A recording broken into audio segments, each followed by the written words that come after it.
नाज़रीन आपको बताएं, गुज़िश्ता 24 घंटों के दौरान मुल्क भर में बारिशों का सिलसिला वक्फे से जारी। महकमा मौसमियात की तरफ से अलर्ट जारी। मज़ीद तफसीलात जानते हैं हमारे नुमाइंदे राजा रुखसार से। जी राजा रुखसार, बताइएगा। हुकूमत इस्लामाबाद में और जैसा कि गुज़श्ता 24 घंटे के दौरान अगर मौसम की बात करूं तो वक्फे से बारिश का सिलसिला जारी है और महकमा मौसमियात का कहना है कि आइंदा 24 घंटे के दौरान भी जो है बारिश का सिलसिला जारी रहेगा।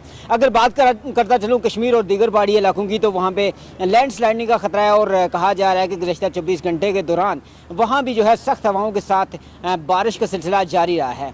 और महकमा मौसमियात का ये भी कहना है कि गैर ज़रूरी सफ़र से परहेज़ किया जाए और क्योंकि पहाड़ी इलाकों में जो है लैंड स्लाइडिंग का बहुत ज़्यादा ख़तरा होता है, इस वजह से ख़ासकर अगर इस्लामाबाद की बात करूं तो कल जो है दर्जा हरारत बहुत ज़्यादा था क्योंकि धूप बहुत सख्त थी और शाम होते ही तकरीबन बारिश का सिलसिला जारी हो गया, जिसकी वजह से टेम्परेचर जो है मंदब हुआ। और ख़ासकर कल अगर पूरे पाकिस्तान की बात करूं सबसे ज़्यादा जो रिकॉर्ड किया गया टेम्परेचर वो 43 डिग्री सेंटीग्रेड था।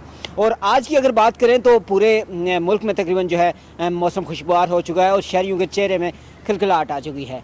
जी बहुत शुक्रिया राजा रुखसार, तफसीलात से आगाह करने के लिए। बढ़ते हैं मामूल की नशरियात की जानिब।